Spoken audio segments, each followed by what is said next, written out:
So funny story about Devin and I. We have a connection. And he's my Uber driver. Yeah, I became her Uber driver when it was EDC. Like no, what was it? Kansas. We were in Kansas City. That's right. There's no place like home. There's no place like home. Kansas City. There you go. No, it was a late flight, right? Yeah, we arrived like within 10 minutes, and I was like, "Hey, Kenny, is there any chance that I could like just catch a ride with you?" And he's like, "Yeah, no big deal." And so then I like went live in a group chat, and I was like, "Yeah, you guys, there's this like kind of scrawny guy with some long hair, and I don't know if I should really trust him and get in this car." And then I sent a picture of Kenny, and they're like, "You brat." That wasn't the word that was used, but we'll keep it PG today. It was like 1 a.m. It was so late. It was like I think it was like 11 p.m. Yeah, and like we were waiting on bags, and then that was the first time I'd ever heard of Turo. So and there's no Uber. There was nothing out, and it was like so we got City. to get to know each other a little bit more, and that was cool. That was great. Yeah, it was great. We got to spend a half an hour just like heart to heart talking about like where's my life, where's his life, where's Jill, the kids, all of the things. All the things. So yeah. Yeah. Well, I wanted you to come on stage today because I want you to share some things that we've talked about before. And I think a lot of you would relate to Devin in some way, shape, or form or whatever. I don't know if that's a good thing or not. No, it's great. But tell us really quick, like how long you been a retailer, where you from? Hi, my name is Devin. I'm from Wisconsin. I'm 37. 37, like, I'm just kidding. ASL, I'm just kidding. Right. Dating myself there. No, so my name is Devin. I do come from Wisconsin. I'm married to a dirty, stinky potato farmer who looks just like Woody Harrelson. Yeah, he really does. So I have a background in business. I actually grew up in a pack and play behind the counter of my dad's retail store. So I have this business background where like literally, like people will come in, would, because we no longer own the store. My dad passed away in 2014. But they'd be like, "I've seen your father change your diaper on the counter." And I'm like, "Great, please don't tell that story ever again." But so like it was in my blood. And then I went to school for business, an economics and finance major, and graduated in 2010 during the financial crisis. And as women in the room, you guys can all relate to this. It was one of those industries, finance is, where women's value isn't seen. So number one, I was young. Number two, I was female. I was not seen as a resource or an expert. And I was like, you know what? I don't enjoy this. I miss working with people. I miss working and coaching and developing a team. And so I went back to family video. And if you guys have ever seen Stranger Things, you know what that is. So, but it was really cool because like during 2010, there weren't a ton of jobs and people were, it was hard to get experience. And so they had an externship program. So you got paid to learn to coach and develop a team. Well, that ended up making me move to different towns. And I also I've had a business background multiple times, worked in corporate. I've worked in HR as well. And then we have a potato farm and, for a while there, it was tough. So like my dad, and this is something that Kenny and I have kind of we've had the same connection. Like we've both lost our dads. And so my dad was larger than life. And some of you guys have heard me talk about him and like how great and amazing of a man he was. And so I went from Woody's daughter to Kyle's wife. But who was Devin? And I found myself through LuLaRoe. Love that. Love that. Yeah. Now, economically, you don't have to do LuLaRoe. You got this potato farm and this thing going on. But no, you choose it, right? Yes. Yeah. And I do choose it. And part of the reason why Kenny asked me to come up as well is if you guys were at kickoff in January. Yeah, tell us about that. You guys may remember me crying. And it's because I was in a point in my business where, I say this to my husband as well, pretend you're Kyle right now. Kyle, I will always love you, but God damn it, I really don't like you right now. Tell me you guys have never had those moments with your spouse or your children or your family. I was in that moment with my business. And it took me a while to realize, like, I'm the only one that can control that. So why am I doing these dumb things that I don't enjoy? Why don't I find what brings me joy? Let's stop there for a second, though. Go back. Go back to that time in January. Yeah. Like, what were you feeling, and what? Tell us more about that. Dig into that really quick, because I know, I know some of you, you're like, why am I still here? Why do I keep doing this? You know, and you're asking those questions, and you're like, I didn't know if I was coming to this event, but I'm here. Someone invited me and made me come. Like, I really want you to dig into why you showed up, but why you felt that way, and then we'll talk about, like, where you've been. Okay, so there's this concept of working on versus working in. And so working on your business is things that are going to help your business grow. So, you know, finding new customers, booking pop-ups, getting out and creating events, things that are going to make you grow. Working in your business is shipping, posting, deleting inventory, things like that. I was in this like downward spiral of just working in and not working on. And working on and being creative and finding ideas, that sparks my joy.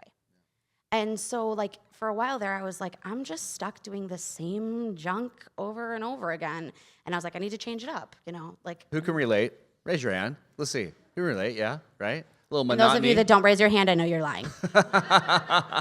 A Groundhog's Day kind of feeling, right? Yeah. Like, it was just like, it just kept repeat, like, wash, rinse, repeat, wash, rinse, repeat. And what was going to change it up?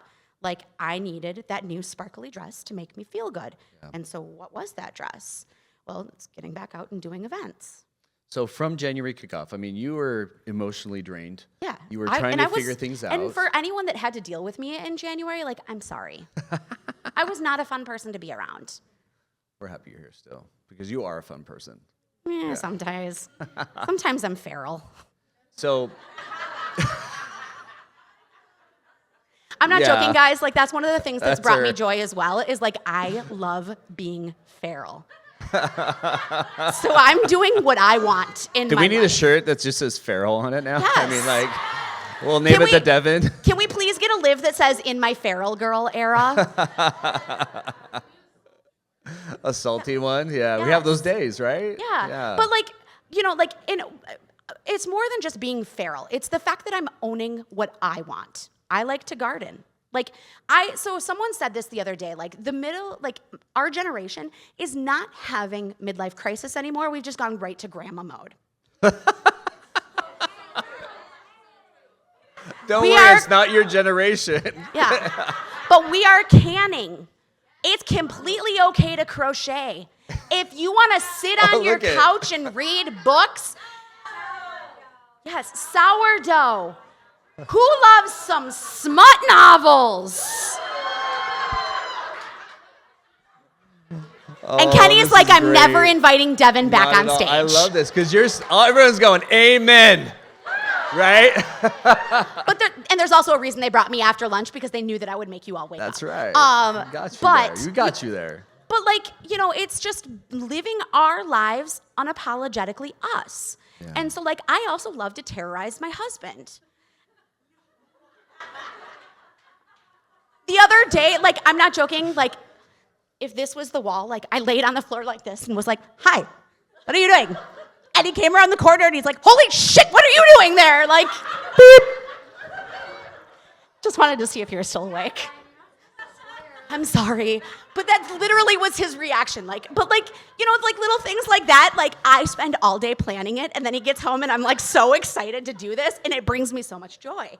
That's it, though. Yeah. Joy, right? Yeah. So what can we do in our businesses that do the same thing? Yeah. So, like, I did a live the other day. Okay, maybe it was a few weeks ago. But it was called Bug Attack. What did I do? I had a whiteboard, and I ordered these, like, gross little plastic bugs and taped it on there, and then I got a fly swatter, and every time you grabbed an item, I swat a bug, and we attacked that bug, and there was a prize behind it. And, like, but I mean, it was timely because of the cicadas. It's timely because there's mosquitoes. Like, and so, like, it was just like something that was dumb and fun, and it brought joy to me, and it brought joy to my customers, and it brought money into my pocket because then they want to shop. There you go. Yeah. And just like, I wasn't showing up for myself. Like, I wasn't showing up for my customers. There was a live, so sorry, guys, I'm going to get a little TMI, whatever. I have celiac. I was supposed to do a live with JoJo, and I didn't feel good. And I told my girls, like, guys, we refer to it as the crappening. Like, if all of a sudden I'm gone, it's because the crappening has occurred. Like, I need to go. But at the same time, like, my group, like, you guys, be honest, be raw, be real. That's what this is with your group. Like, you have to do that. And, like, who expected me to talk about this on stage? We need this, right? Yeah, keep going. But, like, they rallied. They were like, we're going to shop as hard as we can, as fast as we can, in case you have to disappear, you're still okay. And then it got weird, and we started talking about selling feet pics so that we could afford pants. And, like, but it was just so much fun. And you guys, these lives, the weirder I get, the more I sell. Be real with your people, because they don't want to buy from a robot that says, buy this, buy this, buy this. They want the person that's going to whack a bug or play Boom Boom Pang. Like, I think we did, it was called Boom Boom Sparkle. It was like a wheel spin game. My wheel bites me every time, and I swear at it, but my customers love it, so I keep bringing it back out, and I hate it, but we do it because it results in sales. Right. So... It seems like you've gone out of that funk from January. Yeah. Right? Yeah. Maybe just a little. So some people here may be in that funk right now. Yeah. So can you give them a little bit of like, hey, this is what you need to do. This is what I did. And this is where I'm going now. Dig deep. Dig deep. No, figure out what brings you joy. Like, for me, like, it's being goofy. It's being unexpected. Like, I want to be the ray of sunshine in someone's day. And so, but I also just want to terrorize my husband. So, like, like, he does not know what to expect. I'm sorry. She laid on the ground. Yeah. One more example of terrorizing husband. Oh, okay. So I ordered. They want to know how to terrorize their husbands first before they hear about how to make their business better. So I ordered 2 Nerf guns. And I stuck them in one outside the back door. And I said, I have mine. Come find me. Yeah, and I was on top of the fridge, so. You were on top of the fridge? Yeah. Like you were. Yeah, I was perched up there. Like with a gun? Yeah. Ready? Yeah. Yeah. Come find me? Yeah. Yeah. Did you get it? Everyone's gonna go, what is Kenny doing? I need a Nerf gun. Who has one? So, it's all good. Or so we have the potato farm. So like I a lot of times get stuck helping on the farm as well. Sometimes I enjoy it, sometimes I don't. Yeah. But like the other day he had to go check, so we lost power. And do you guys know what a sump pump is? Yep. Yeah. So we essentially have a sump pump out in the field that sucks the extra water out of the field and shoots it out because potatoes will drown if they're underwater for too long. So we lost power. The sump pump didn't kick on, so Kyle had to go out there and reset it. And so I took a video of him running because he was doing the Captain Jack Sparrow run across the field. And then I made him do it again 3 more times so that I could turn it into a reel. But he's like, yeah. I can't. Yeah. But little things like that, they bring me joy. But I also I try to cook lunch for the employees every few weeks. And, but yeah, Kyle just if he was in this room right now, he'd be mortified because he knows the next thing that I really want to do is I want to paint camo on my face and then wait for him to go to bed and then just stand there next to him real creepy and wait for him to wake up. This is too good. 10 years. 10 years. We also I also love to put camo on and then I run through the house saying, "You can't see me."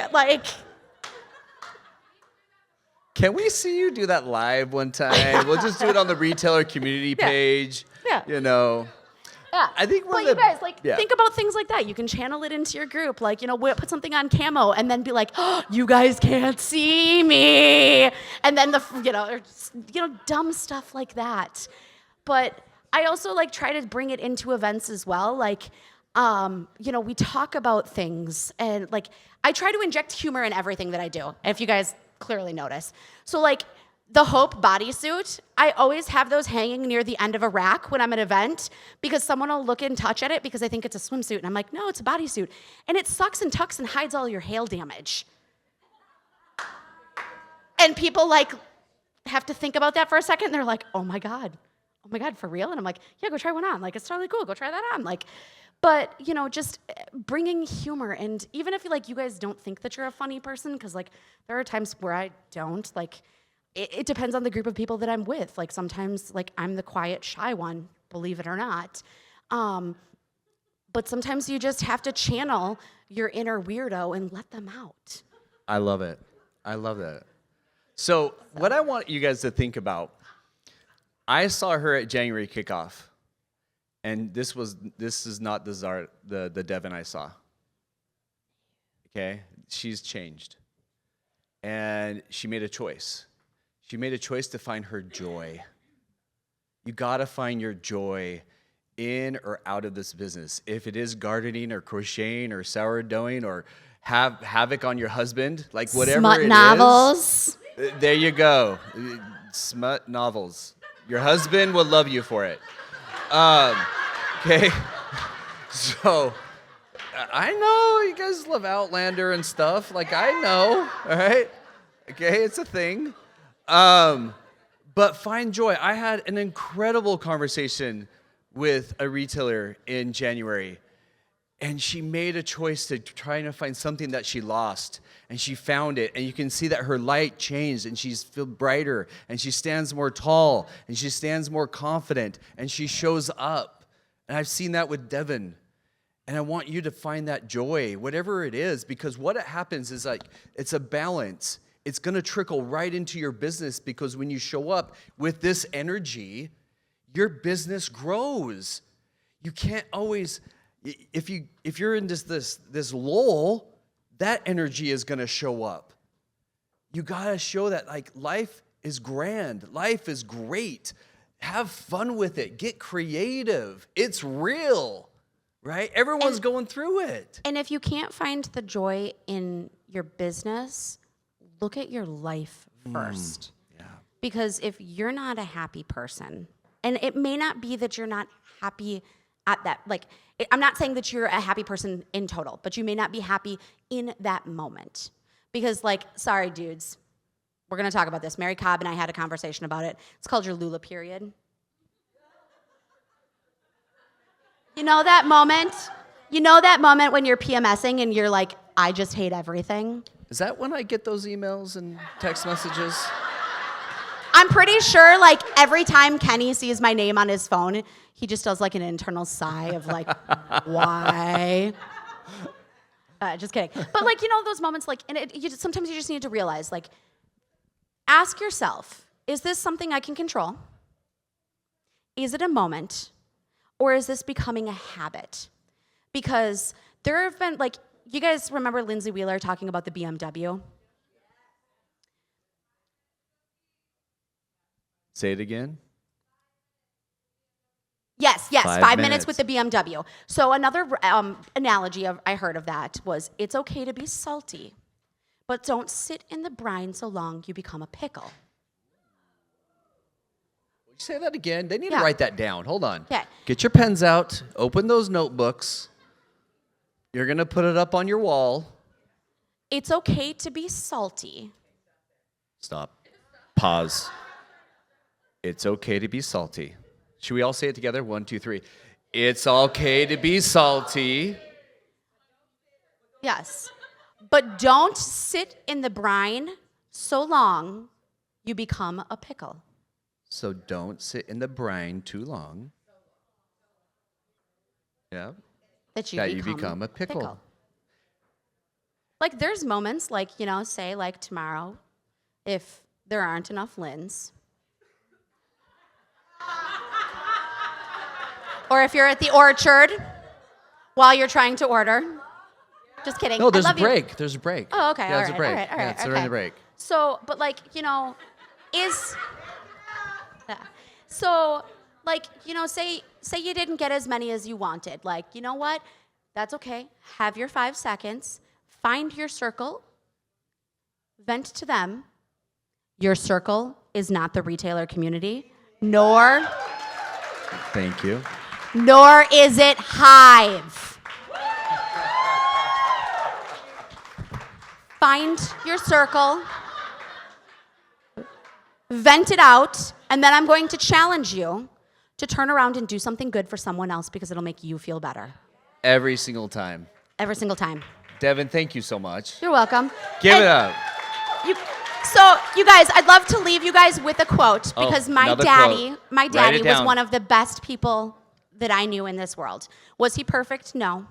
But I feel like this is a quote that sums up this room and LuLaRoe. If a person's wealth is measured by their friends, I'm the richest person in the world. Amen. Give it up for Devin, everybody. Yeah, thank you.